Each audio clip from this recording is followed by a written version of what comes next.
Hi everyone, welcome back. Today is Wednesday, February the 17th, and I hope everyone is staying safe and staying warm. We're going to be talking about chapters 1 through 3 of Blood on the River, so go ahead and have that open. We're not going to be adding to our Notice and Wonder chart. We'll be doing that for Thursday and Friday's lesson. And then the 3-2-1 should be open, and have a pen and paper handy. Make sure that you've turned in Making Comparisons quiz. Our essential question for Module 3 is, how did the social and environmental factors in the unknown world of Jamestown shape its development and decline? Our focusing question, how do the settlers respond to the challenges of their journey to the unknown? And our content framing question, what's happening in chapters 1 through 3 in Blood on the River? So the last time we were able to have a full lesson, we read chapters 1 through 3, either independently or in class. Okay. So if you haven't gotten to that part yet, go ahead and pause this video, go and listen to the YouTube links that are on Google Classroom, or you can read on your own. This is where our pen and paper are going to come in handy. This is called a stop and jot. So what details in the prophecy help you better understand the Powhatans? What details help you visualize what London was like in 1606? What details do you notice about Samuel, and what can you infer about Samuel from some of these details? And what questions come to mind when you consider the details of chapter 1 along with the details from the back cover of the book? Go ahead and pause the video, take as long as you need on your piece of paper, number 1 through 4, and try your best to answer these questions. Once you're ready to move on, unpause the video.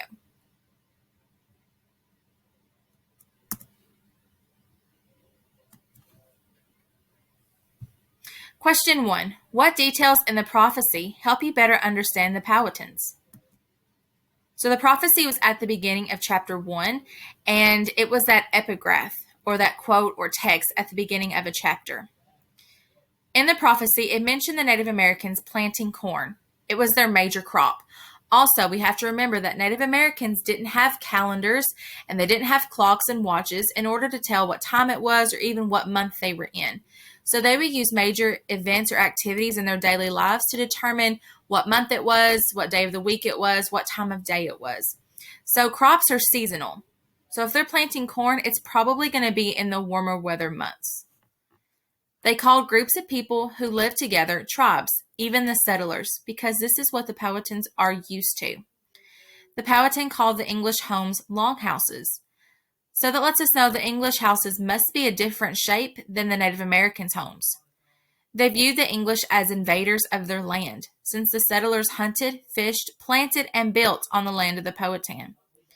The Powhatans fought the English tribe 3 times. The first 2 times the Powhatans were victorious. The last time the Powhatan were defeated. This is foreshadowing. Number 2, what details help you visualize what London was like in 1606? So what details in chapter 1 kind of give us mental pictures of what London must have been like in 1606? The streets were cobblestone, unlike today. So no sidewalks, no concrete. And in the book, the Mother's Locket rests on beaver felt.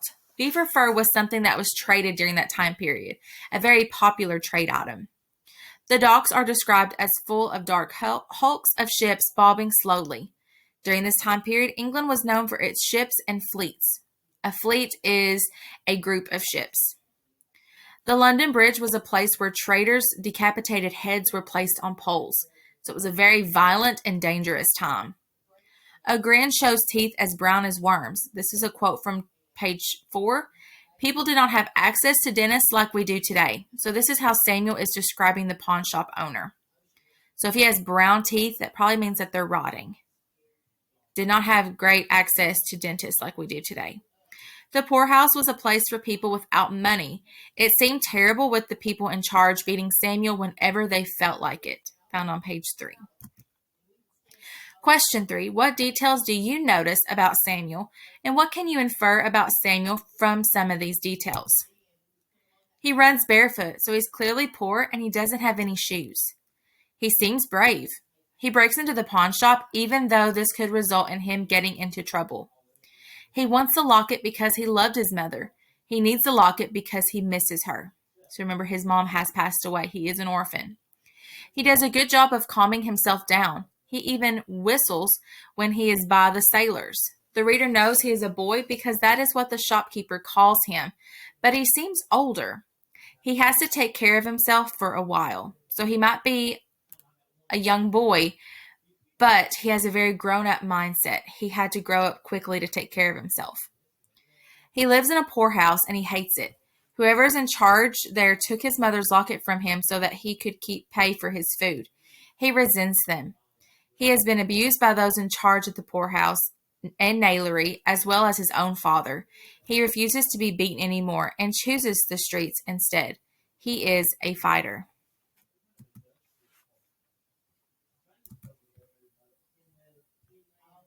Question number 4.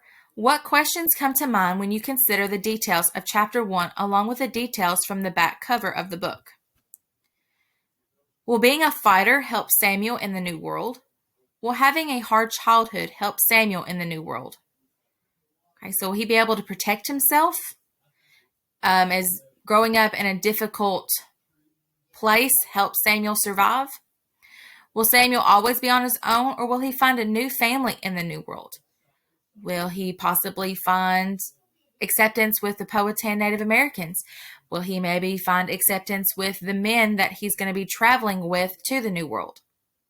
What will Samuel want to become in the New World? So he can be anyone he wants to be. You think he's going to change? Will Samuel always be poor, or will he find that gold that he so is looking forward to finding in the New World? And will the New World resemble England at all, or will it be a completely new place? Here are some images to just keep in your mind of what the Susan Constant, the Godspeed, and the Discovery looked like. So this is what we would call a fleet when we have more than one ship in a group.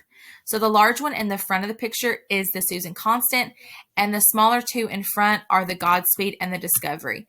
Samuel is currently on the Susan Constant with Captain John Smith. These are the various parts of a ship. Okay, so in our story, we figure out that Samuel is at the bottom of the ship. That's where all the young boys are staying. That's where all the animals stay, and that's where all the slop buckets are. And if anybody has to go to the bathroom, that's where it's all at. So it's kind of gross down there. And the gentlemen, who are kind of the wealthier men from England, are staying above deck, okay, or up here where it's not so cramped and dirty and gross. Map 1 is the journey from England to Virginia. So if we see in Plymouth, England, and they travel to Jamestown, it takes almost a complete year to get there. Okay, so between July 29th, 1609 to May 10th, 1610, it looks like they're stuck in Bermuda. Okay, so it almost takes a complete year to get from England to Jamestown, Virginia. Factor is something that causes or influences an event. Okay, so in our central question, we have the terms environmental and social factors. A social factor is how people relate to other people. Environmental, how nature affects people. So what are some environmental factors that make crossing an ocean difficult? There's bad weather, huge oceans taking forever to cross, and limited supplies like food and water. Yes, you have fish to catch, but you can't really drink salt water. What are some social factors that are making crossing an ocean difficult? Cramped conditions make people cranky, no privacy, and you can't get away from someone you may not like. If you've ever been on vacation with maybe a sibling, by the time you get to your vacation spot, you are ready to jump out of the car, right? They can get very annoying very fast.